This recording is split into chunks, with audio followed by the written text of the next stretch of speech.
Il n'y a plus que 2 fournisseurs d'énergie à Bruxelles.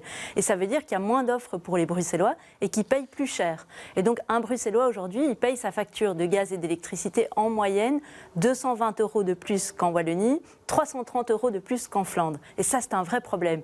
Et pourtant, là-dessus, la région bruxelloise pourrait agir, a des outils pour agir. Et donc, qu'est-ce qu'il faut faire ?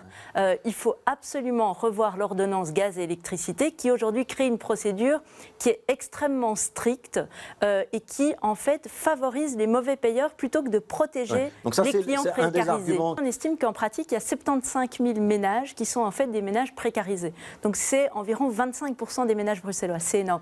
Or, qui bénéficie du statut de client protégé aujourd'hui ? C'est seulement 2600 ménages à Bruxelles, c'est-à-dire 0,4% des ménages. Donc on n'est pas en train de protéger ceux qui en ont réellement besoin.